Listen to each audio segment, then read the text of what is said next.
So, welcome to episode 3 of Money. And we're going to start off once again with a listener question. We're lucky about that, Jodie Lynn. We've got listener questions coming in, even though we just started the podcast. So, we're I ahead of the love game. that. Yeah, I love that too. So, here we go. The question this is a question, this could have come from any listener, to be perfectly honest. It's that broad based. Having an average retirement fixed income and some savings, how can I set myself up to purchase a home in today's market? Repeat That's a that question. challenge. Yeah. You want me to repeat it, you said? Yeah. Repeat the question. Okay. I feel like I'm Having on an Jeopardy. We'll play the Jeopardy theme in the background. Yeah. Having an average retirement fixed income and some savings, how can I set myself up to purchase a home in today's market? Whew. And that's a tough one, especially given what the real estate market here in the US and I think in Canada is today. It's because it's pretty crazy. It's really jacked up there. It is very difficult. Um, yeah, I mean, I'm not as familiar with the way that the real estate market works and mortgages and stuff work inside of the United States. I know you and I have talked about that a little bit, Walt, Mm. and how it's different. Like you guys have a 30-year fixed, whereas our rates renew. Most people pick a 5 year. So Mm. every 5 years. Which is a big deal, by the way, because that means you have to keep requalifying for your mortgage every 5 years. That's really something. Yeah, I'm gonna approach this from a different stance, not necessarily the technical financial side of things, but from the stance of anything is possible and everything is possible. There's all sorts of possibilities. So when thinking about a home, the basics are you have to have some sort of down payment. And I don't know what the percentage is for you guys, but it's around 5%. If it's over 500,000, now they want 10%, and that would still be an insured mortgage. That doesn't get you outside of the insured mortgage situation. I But I can fill you in on a few things that you probably don't know about. For somebody who's just purchasing without any government assistance, they usually want 20%. If somebody is purchasing with some kind of a government assistance program, usually on the federal or state level, like on the federal level, there's what they call the FHA. You can buy something with, believe, as little as 3%. And there are oh, similar programs locally and at state levels, depending on where you are in the US, but they're all different around the country. okay, amazing. Um, so I think that's the first thing that you need to determine is how much money do you need saved to be able to purchase this home or a home. And I find that a lot of people look at what they wish they could have. And we get stuck in this societal belief of like, chasing the Joneses, keeping up with the Joneses, right? I gotta have a 5-bedroom house with 3-car garage and a pool in the backyard. All of those things would be lovely. And there's a balancing situation here of what you can afford and what you want. So being somewhere, having both in mind, actually, what you want and really reevaluating the things that you said you want. Because if you would have asked me 10 years ago what I want in a house, it would have been a mansion. I wanted a really big house. And that has changed over the last decade for me. And as we're going into building our dream home, I'm very specific. Me and my husband have been very specific about the things that are actually important to us. And I'll give you an example. I used to look at these big mountain homes and be like, that's what I want. No, I've stayed in a lot of those places. Like I've done retreats in them. Like I've traveled a lot of different places and I've been in some really schwanky places. Um, and I felt like the bigger the house, the more cold and empty it kind of felt. And I don't like that feeling. That's not the vibration or, the intention that I want in my home. I want it cozy. I want it to feel warm and inviting. But what I did want out of those houses, what I loved was the big wall of windows. And I wanted a big wall of windows because I'm such a nature girly. I love being out in nature, and I do live in the Great White North. So, for several months out of the year, it is unbearable to go outside. But when you have a giant wall of windows, it feels like you're outside, but you're inside the comfort of your own home. I wanted that. I wanted to bring the outdoors indoors in that way. So really getting clear about what you want and why you want it. It's really easy to get caught up in all the bells and whistles and all the things that you think are important and start chasing something that isn't necessarily what you want, number one, but isn't even in your wheelhouse of what you can afford. There's nothing wrong with going with a smaller home or a starter home, paying that off or paying off a portion of that and then upgrading after if you want to, or, doing some simple renovations on the inside. If you've never owned a home before, it's hard to quantify what you would really want. Like before I was in a house, I was in an apartment, and an apartment and a house are two different things. So when I got into a house, I had a 3,000 square foot house that I was renting, and I had this beautiful backyard that anybody would be like, oh my God, that's a killer backyard. I want that. Great, except for I was working 12, 15 hours a day, 7 days a week. So what did that backyard become? A freaking nuisance. Like that was it. It wasn't what I wanted when I was, in that lifestyle. I mean, things have changed now. I have a 110-acre backyard and I love it. I mean, I don't mow 110 acres. That would be crazy. Thank goodness.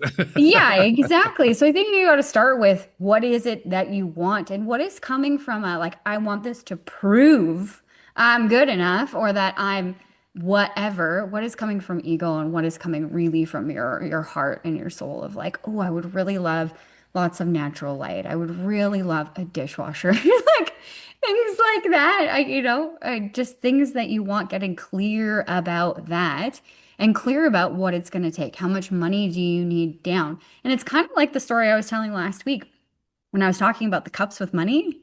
Mm, How I would have swore to you I never carried cash. This is how the universe works. You open up a space and the universe fills it. So when you're clear on what you want and what you need to get it, and then you start looking for the possibilities, money starts to flow in. I love that answer. I also appreciate very much how you were talking about the way I would phrase it is not just being precise about what you want, but really deciding, distilling down what your real top priorities are. Yeah. Because, like you said, it would have been nice to have that backyard, but it really wasn't all that important. It certainly wasn't as important as, some of the other priorities that you have, and you have to weigh it against what's realistic. What can you actually do? What can you actually Yeah. pay for? Because I mean, you bought that house, you lived in that 3,000 square foot house, and you didn't enjoy any of it because you're just working your tail off trying to pay for the darn thing. Yeah. And then trying to keep it clean. Like, Yeah, how about that, right? yeah, that sucked. And you know what? I see people doing things for outdated reasons. Mm, One thing that I've seen in my, life of being a financial advisor, I've seen older individuals be so stuck on buying a house. There's mm. one individual in particular that I can think of. Obviously, I'm not going to mention any names, but this individual came to me at 55 and said, I'm going to buy this house. And this person was previously renting. And it didn't make any sense to me in the long-term picture because why do you buy a house? Why do you want to own a home? To have the asset, to gain equity, to have a place to live that is your own. There's a lot of different reasons to want a home, but just specifically from the financial perspective, the way that it works here in Canada, we have a 25-year amortization. And every 5 years, so usually people lock in for 5 years with their rate, and then 5 years goes by, and then they lock in with a new rate, and they keep paying it off. But when I look at that scenario, if you're 55 today and you're getting into a brand new 25-year mortgage, and then you're also telling me you want to retire at 60, That's a problem. that's a problem because the Mm, first 5 years of your mortgage are all interest. pretty Like you're much. really, you're really not making a lot of headway.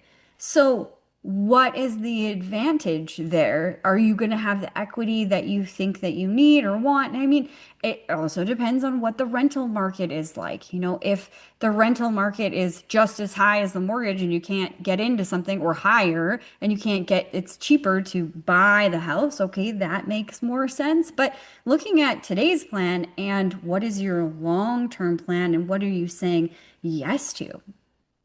And I noticed that what is not included in that formula is what's the current housing market look like? Well, yeah, that that's an interesting one too. I mean, I've been guilty of buying at the top of the bubble. I've done it too. Yeah, and when things went sideways in my scenario, we were at the bottom, and there was no way out except for foreclosure and, consumer proposal, which is one step above bankruptcy. And that sucked. Mhm. So that's another thing to consider, as well as where is the market and where do we think the market's going. I think when you zoom out of the picture, just like investments, when you look at a really long term, like 25, 30 years, you're going to make money on land, on homes. Theoretically, typically, you're going to. Um, but that's a really great question of if you want to sell in 10 years, that's your retirement plan. I'm going to sell this baby in 5 years or 10 years. What if you can't? Hmm. Yeah. Then now And, you're really in a pickle. and ask anyone who had a property like that in 2008 Exactly. because they were in real trouble at that point. 100%. And a lot of people over mortgage themselves because they get stuck in that, oh, I should have this and I want to have that. And this is important to me. And it's a lot of things are surface level things that we convince ourselves we need or we want or we should have. It's an important point also because from what I remember, now I myself, I was not dealing with the property. My loss had to do with just losing all my clientele, which was enough, by the way. That was enough to freak Yeah. anybody out. Yeah. But for people who were losing properties, the ones who were losing properties were the ones who bought rather aggressively, shall we say, without the means to pay for it. That was the subprime Hmm. mortgage thing. The subprime, they were basically giving mortgages to anybody for anything, under any circumstance, for any amount. And that was not playing out very well. That actually played And out very, very poorly. overvaluing homes, Oh my like, God. yeah, like you got a crap box and oh, that's 300,000. Are you kidding? So the house that I bought, this is a true story. It was just before the crash. So I right on the top of the bubble. Mm. And the mindset that I had, I was in my early 20s when we bought this. And me and that boyfriend at that time. And you get into it like, oh my gosh, we could buy a house and okay, we should buy this house. And then you get into the process and they're like, oh, I don't know if you're going to qualify. And then you're like, oh my God, I need this house. And then every logical thing goes out the window. And I know at the time my parents were like, Jody, is this really what you want? So the scenario was his parents bought a house on a lake. This was about an hour and 15 minutes from the city, Mm. north of the city. We were living in the city at the time. There was a house right beside it that shared the driveway. Their house was beautiful, A-frame, log cabin, but it only had two bedrooms, which that worked for them or whatever. That was just the mom and dad and one smaller kid. And so they were really pressuring us to buy this home beside them because obviously they would rather have their son as a neighbor than anybody they didn't know, right? So we were like, it's beautiful, it's on the lake, this is wonderful, but it was an older home. It was two bedrooms. It was also an A-frame cabin, but it was very old. And they were asking for $310,000 for it. So it was way overpriced, but we didn't think about that. We never talked about or thought about really considered the drive because I worked in the city.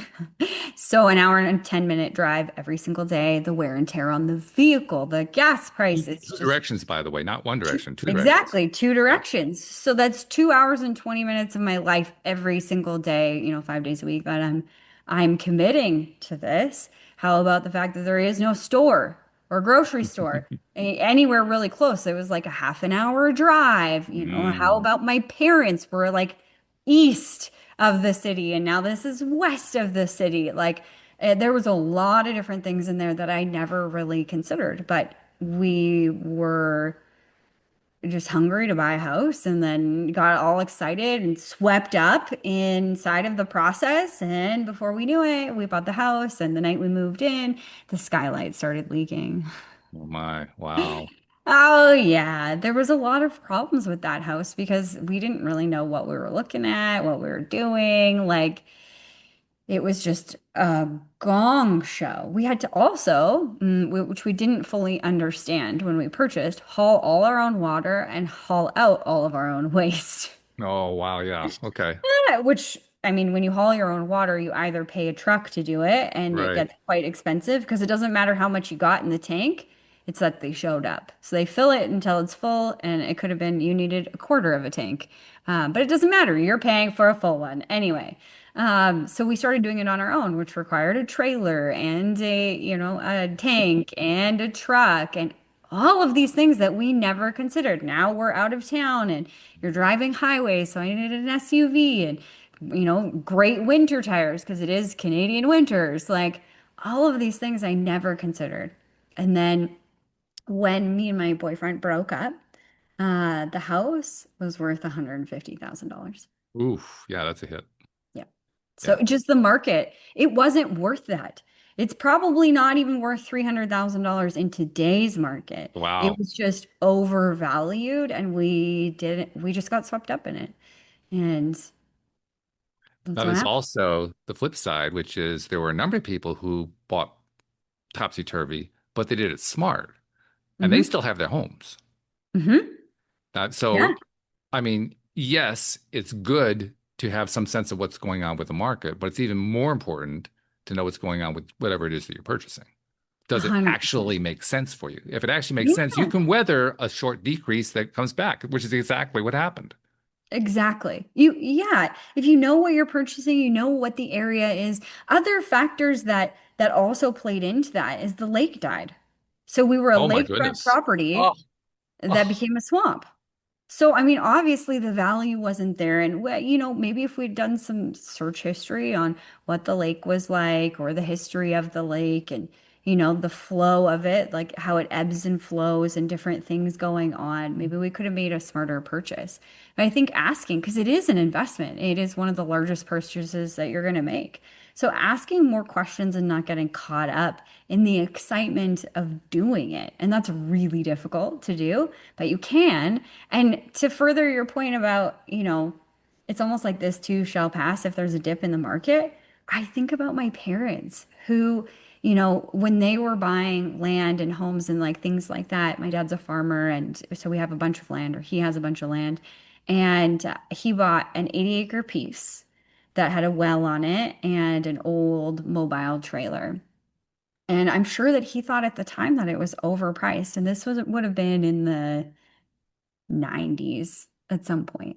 And today the property is worth, I would say, in between probably four, maybe $500,000 for that 80-acre piece. wow. And he bought it for $37,000. Wow. Yeah. So, I mean, like, it's relative to how long you wait. Another thing to consider is the way that our buying habits have changed. People used to buy a house way back in the day to stay in forever. This is my Mm. forever home. They bought it and they kept it until they died or whatever, right? Like they didn't really upgrade. What we're seeing now with vehicles and homes is that people are just churning. They spend about an average of 7 years in their home. The problem with that is you're not making any headway. So it's no longer, it's less of an investment than it was before. You got to go the distance with it, pay it off, and have that time for it to grow in value, Yeah, at my least opinion. keep it long enough that you've built up some equity. Because, like you say, you're not going to build up a lot of equity those first few years. You'll build up a little tiny bit, but nowhere near what you're putting into it. Exactly. Yeah. Yeah. Yeah. So, So, okay, we've identified a few factors here, and of course, we're answering a question that can affect a lot of different people. I mean, you were talking about how you bought yours in your 20s. I mean, our previous question was asking about, in his retirement years, you talked about somebody in their 50s. They're all different age ranges. They're all different situations. But there are Yeah. a few factors that are in common, aren't there? Number Yep. one is buying smart. And I mean, most of us really don't know how to buy smart because we just aren't real estate experts. So that means finding a real estate expert who really is an expert, not just Yeah. somebody who's just selling houses, but somebody who really knows what they're doing. You have to do a little research to find out who that is. And it means Yep. finding somebody like you, a financial advisor who really knows how to advise you about real estate in your area, not just anywhere, your area, the area Yeah. you live in, because it's different no matter where you are. Yeah. You need that Absolutely. level of local expertise. Yeah. Absolutely. I think I said it last time, Henry Ford said, I don't have to know it all. I just have to know people that do. I think that's really the key to this game is to find the people that know, find the people that know your area that aren't just trying to sell you something, but that you can learn something from. So that at the end of the day, not only did you walk away with maybe a new house, but that skill, that knowledge, and the know-how to do it even better the next time you do it. And even if you have gone through something like you did, like I did, with the property I had, it was a condo, and I ended up taking a bath out too, but I didn't have to go through foreclosure. I managed to get out of that. I took a loss, but I was able to get out of it. Yeah. Um, and I went through pain to do that, but I also learned a lot in the process. You learned a ton going through yours. So even if you have gone through something like that, that's not a point of shame. That's a point of knowledge. Point of knowledge, 100%. You got to separate the two. And that one was really tough for me because I felt really ashamed being in my early 20s, obviously, when I broke up with that boyfriend and we had to go through that mess, the foreclosure, the consumer proposal. I was now living with my brother and his pregnant wife. I felt like my entire life had collapsed right in front of me, and I was very ashamed of all of that. And the people in the financial industry aren't very nice about mistakes. Ask me how I know. There were some really rude people that didn't make it any easier. And especially because it wasn't like I just, you know, got a mortgage that I couldn't afford to be into. I think there was a part of that. I mean, it was more expensive than we could really afford, so we were struggling. But that wasn't the reason why we went down that road. It was the relationship breakdown. And today in this seat, I wouldn't have the career that I have if I wouldn't have gone through that. I wouldn't have the knowledge. I wouldn't have been as hungry to understand because I felt really taken advantage of. And I wanted to learn. That's just my personality. I wanted to learn so that no one could take advantage of me ever again. And that's how I approach any challenges. It's an opportunity to learn. And that's exactly what I did with that. And that's exactly what you said you did with yours. And it forever benefited me in You every way. also touched on a very important point about having the relationship with your financial advisor. Now, you said it in terms of there are some pretty mean-spirited people in the industry, and I know that that There is can true. be. Yeah. Yeah. Yeah, but that's also a pointer. When you're talking to potential financial advisors, how do you feel with this person? Do you feel Yeah. confident with them? Do you feel like not only do they know what they're doing, but they're going to treat you well? Do you think they're on your side or are they on their side? I mean, whose side are they on here? They're supposed to be Yeah. on your side, but whose side are they on? Yeah. And how do they make you feel when you ask questions? Mhm. Like when you're asking a question, you should never feel dumb. You should never be made to feel dumb and like, oh, you little girl, you just go away. I'll take care of that. You don't need to worry about it. I've had that. No, it doesn't work for me. I don't like being treated like that. Um, if you can't educate me in a way that makes sense for the perspective that I'm sitting in right now, do better. Try harder. There's a way to explain things that don't need a technicality level of this. This can be simplified, and that was my mission, was to simplify things, to understand, simplify things. And then because I had been through it, obviously I attracted people to me that were also going through difficult things, and nobody was helping them. And I got to be that person. And if you get in front of somebody that you're sussing out who the right financial advisor for yourself is, and you get somebody who is treating you in those ways you were talking about, those negative ways you're talking about it, that's your cue to say, next. Exactly. 100%. You get to choose. You get to choose, and you should never feel bad about asking a question because you don't understand, because that is what I think my job is to educate you, prepare you. I want to empower you to make decisions without me. Like hopefully you want to make them with me, but you don't need me to, green light every single thing that you're doing. Now you feel like you have a sense of what's going on and you feel empowered. And if you have what they call the MOFO, the fear of missing out, the FOMO, Yeah. like it is, Yeah, FOMO. MOFO, Yeah. I forget which way the acronym is, but if you have the FOMO, there are plenty of financial advisors out there who treat people like people.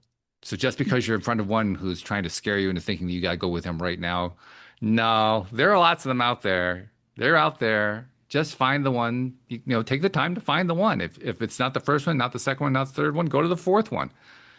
Do what it takes Exactly. to find the one that you feel comfortable with, that you feel like this person is really there for you. Yeah. Well, and ask your friends. Ask your friends, do you have a financial advisor? Do you have a person at the bank that you deal with that you really like, know, trust, whatever? Ask your friends because your friends know if they have one, they're going to tell you they either like them or they hate them or whatever, somewhere in between. Yeah, my person's okay, but they never get back to me or, whatever. And that's an opportunity too for you to evaluate what's important to you. Something that's important to me is effective communication. Like, don't leave me on red for an entire week and then still not get back to me. Let me know you're working on it or whatever. Acknowledge that I have a problem that you're working on or whatever. I've asked for information and get it to me when you can. I like that open transparency. So that's one of my values.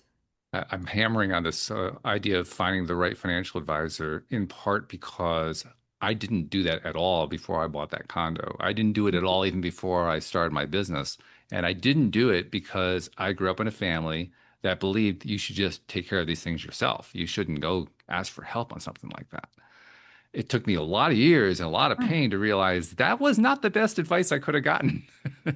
No, I mean, it's such a technical industry. There's so many things that go into it. And if you're not interested in learning it, I think we were talking about this on one of our shows. If you're not interested in learning it, that's fine. You can know the basics though. You can have somebody teach you in 15 minutes the basics of how things work. And you should have that understanding and have someone in your back pocket that you feel will be there for you when you have the questions. Oh, I know one other factor that, and this is something I did not understand properly, but I think for myself, I was afraid that I wouldn't be able to afford a financial advisor, that it would cost too Mm, much money, I literally did not have the means to be able to afford it. yeah. Well, some of us work for free. How is That that possible? well, I mean, with the company that I work for, we get paid from the companies we set you up with. So there, we don't charge for the financial plan that we build. We don't charge for the advice. Basically, what I do is when I sit down with somebody, I gather their information and then I build them a plan based on what they said they want. They could walk away at any point in that. So they could take the plan and take it to somebody else. Say, I want to do this, and I don't get paid nothing. Um, though a big distinction here, I truly believe that, what goes around comes around. So if I do a good job, that will ripple out. And it may not be with you, for example, but it'll come back to me eventually. And it always has in my career. So when I sell something like life insurance or, an investment account or disability or critical illness or, any one of those things, they pay me a percentage upfront for gaining you as a client. It, there's also something else that I didn't take into account when I was young, but I now know is true. And I know it particularly with you because I know you as a friend. I can just imagine what you're like to work with as a customer. But the fact is, almost nobody knows what they're doing when they talk to their financial advisor for the first time. That's There's right. this belief system that, well, there's a whole bunch of other smart people. That's why they're going to the financial advisor. No, no, no, Yeah. no. That's not why they're going to the financial advisor. They're going to the financial advisor because they don't have any more clue than you do. Exactly. Yeah. which And then, means that when they find the advisor that they like, they're going to buy from that person. Why? Because they trust exactly. that one person that they finally met who really can help them. Exactly. And that's why I've never really looked at this industry as sales because literally I was just presenting an option. Okay, this is what you have. This is what you say you want. This is what I could give you to get you there. But if you keep doing this, this is where you're going to be. You choose. It's not Which a is great. sale. That's great It's just advice, by the way. information. Yeah, it's just information. You get to choose what you want and how you want it. And and nobody, or not nobody, very few people know everything there is to know about the financial industry. I had a conversation last week with a new client. He's like, I've never invested before because I don't really understand it and I'm really scared and I don't even know where to begin. And I said, that's not your job. That's mine. I'm going to show you exactly where we begin. I just take your information. What's the most important thing to you? And then he rattled off, 10 different things that were important to him. Okay, great. Awesome. Let me show you what this could look like. That's it.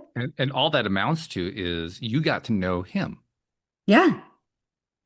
Well, and I think you should. You can't, in my opinion at least, you can't build a cookie cutter plan for every single person. It just doesn't work. I say this a lot about life insurance. Life insurance is useless if you're not paying for it. Like if you can't afford the monthly payment for your life insurance, it's not doing you any good because you're going to lose it. Like it just, they won't keep it in place if you're not paying for it. So I'll have clients that are like, oh my gosh, I want the one that gives me cash back. Well, if you can't afford that and commit to that with ease inside of your budget, it's not the right plan for you. Yeah. Or it has to become a priority in a different way so that it can be the plan for you. But it's not going to work if you're not in that space. So we start off with a question about buying real estate. In the case of the questioner, somebody who was in retirement age, we also talked about in your 20s and your 50s. I think we've covered the real estate question fairly well. Let's move on to another question. Um, Okay. believe it or not, this question actually came in despite the various statements I made the first couple episodes. But the question was, is Bitcoin really worth any amount of risk? I don't know. I mean, you you tell me. I'll tell you where I'm thinking. Now, again, I want to make clear, Jodie Lynn is a financial advisor. I'm just an average person like you and me. So this is my opinion. But I've done a lot of research on the whole cryptocurrency thing dating back to when Bitcoin first came out. I wrote a book on the subject. I'm actually very well versed in this. I just don't have any official degrees in it. But nevertheless, what I'm about to tell you is my own opinion. And my own opinion is Bitcoin's not money. And Bitcoin is basically been sold to the public as an alternative money supply, but it's Hmm. not money. And the way that I know it's not money is people don't use it as money. It's a nice, easy test. You don't have to actually work hard to figure this one out. You just look around and say, are people buying and selling things with Bitcoin? If they're not, it's not money. It's a very simple thing. Yeah. And we made reference last week to how in World War II, the soldiers in World War II would use cigarettes as currency, and they did. Got news for you folks. Cigarettes are no longer currency. They were during World War II. They are no longer. You can go buy a carton of cigarettes and try to trade it for something. Good luck doing that. You're not going to find a market for it. They are Hmm. not money. And the same thing is true for Bitcoin. Well, Bitcoin's only real value. There are other cryptocurrencies with other things, Ethereum, for instance, they're trying to tie other things into it besides being a currency. So that may have some possibilities. I won't even comment on that. But anything that's trying to present itself just as a currency like Bitcoin is cannot succeed unless it actually becomes money. And in the last 18 years since it was created, it has shown no signs of being money at all. The Yeah. only thing that has happened is people investing in it. That's why the price has gotten as high as it is. That's why it's up in Hmm. the $60,000 range right now. That's why it reached, I think it was 125,000 at its peak. Not because it's being used as money, but because people were putting money into it. They were just investing in it. Yeah. I think I think people get caught up in what it could be, Oh, if you would have invested in, when it first came out, you'd be a billionaire because it did go up to $120,000 a Bitcoin. So I mean, like, even if you bought a small, like, couple $100 of Bitcoins back then, I don't even know how much one was, or if you would have mined it or whatever. There Well, would have been. give you like a range, like around 2010, 2011. You could probably got a Bitcoin for $10 to $25, something like that. There you go. So you buy a couple $100 worth and boom, we can see how quickly that scales looking back. So I think whenever I talk about investments with any of my clients, I'm talking about what's the money for and how do you feel about fluctuations. So if the money is for your house purchase next year, probably I was not even going to finish that sentence. If it's for something that you're going to utilize in the next year, that's something to note. And then the next question would be is how would you feel if you lost a huge chunk of it? Yeah, And if I the agree. answer is not good, I would be panicked, I would be whatever, then I wouldn't bet it all on black. I wouldn't put all your eggs into that basket, you know? That's just that's not where your risk tolerance is. If you got some extra cash and you want to try it out and it's just something fun that you have no attachment to, great. But it's really about riding the ride. I've had lots of people pull out when they thought things were getting scary because it was outside of their comfort zone and they couldn't handle it. And then watch them lose a bunch of money because the market just corrected right after they pulled out. So, and I'm not saying that's always the case. You know, all of this is my own opinion. I just think you have to check with yourself what you're comfortable with and what this money is for. And if the worst case scenario happened, um, then what? Because Bitcoin does take dips, like you just said, 120 down to 60,000. So imagine if you would have bought at the 120 mark. Ouch. Yeah, And now it's down to here. How would you feel? You know, yeah. everybody thinks about the positive. Oh, yeah, I'd love it to go from 60 to 120. Yeah, all of us would. Absolutely. But nobody has a crystal ball. So we don't know what's going to happen. This is very true. Yeah, I love that. Mhm. We were talking a moment ago about the value of talking to a professional. Yeah. But nevertheless, we live in the era where people can do things themselves. I mean, we have all Yep. these online facilities available to us. So that leads to another question we got. What's your perspective on things like Robinhood apps and Fidelity cash accounts in comparison to, say, bank accounts? This is a relatively easy one. Mm. Well, I mean, in my understanding is that in the United States, some of your bank accounts do have interest, Mhm. correct? Here in Canada, they do not. Our checking accounts do not have interest, no interest bearing accounts. It's just a savings account. So I'm assuming that when you say checking account, they're meaning that the one that is gaining some interest, and I'm going to liken it to our savings account because I'm sure it's probably like 0.05% or something. Like it's very low. Well, the Is that question was actually about bank accounts. I didn't specify checking or savings, but Oh, nevertheless, okay. yeah. Okay. Well, just the simplified version of this, investing in an entire bucket, whether it's with Robinhood or any other app or an actual bank over here, your checking account that doesn't make very much interest, very low interest. What people forget is that the value of our dollar is declining all the time. That's inflation. Everything is getting more expensive. So what you buy for $1 today is not what you're going to be able to buy for the same dollar in a year from now, even 2 years from now, 5 years from now, 30 years from now. Like talking about my parents buying that 80 acres for 37,000 and now it's worth 500,000. A dollar doesn't go as far because of that inflation. So when you have no interest or very low interest, you're actually losing money because of the inflation. You're not keeping up with inflation. So you don't see that your account went down by any dollars, but in the whole spectrum of things, that $1 will not buy you what it used to. So that's something to be really mindful of you always want your money to be working for you, working hard for you. When it comes to the Robinhood apps, the other things, I have a couple of opinions. I mean, one of the opinions is how much work do you want to do? We live in this world where there's all this information. I mean, since Google came out, we've had more access to information than ever before, essentially, to search it up. And now AI is a heightened new level of that. And yet people still don't want to research and do things. So, do you want to learn about what's available out in the marketplace, what kind of companies you could invest in, and what's a good buy? Do you want to learn that level of detail?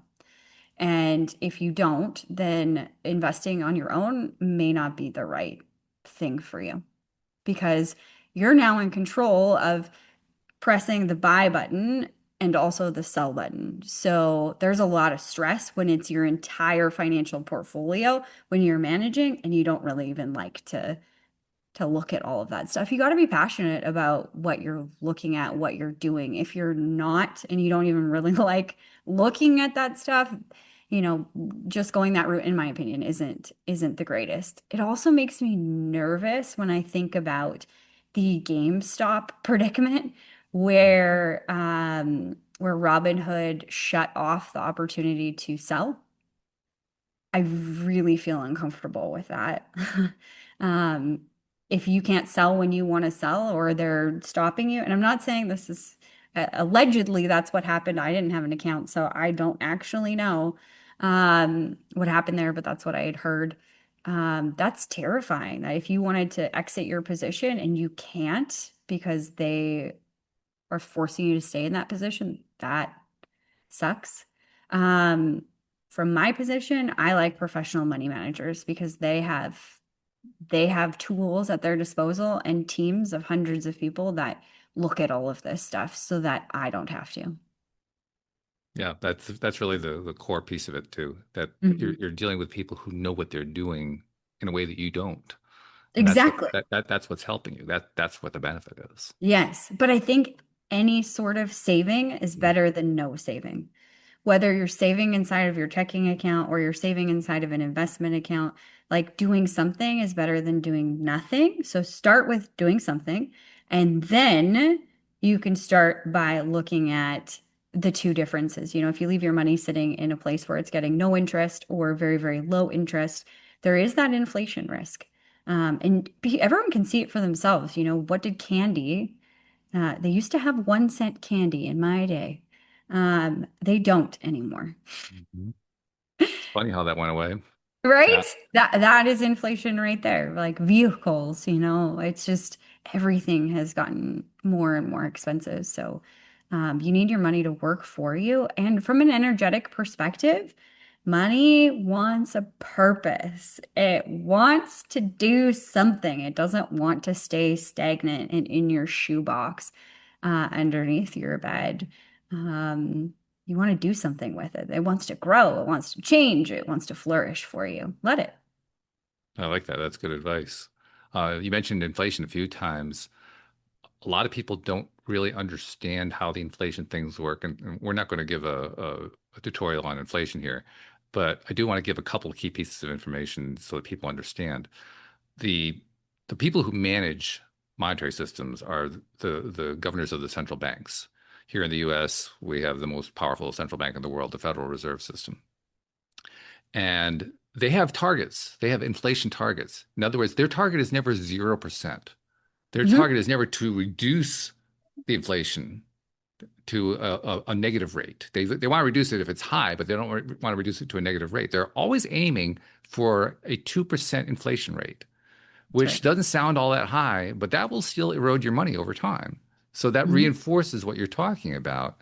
The inflation is intentional. It's not something that happens accidentally. It's not something that just kind of appears out of nowhere. It's managed. It's controlled by central banks.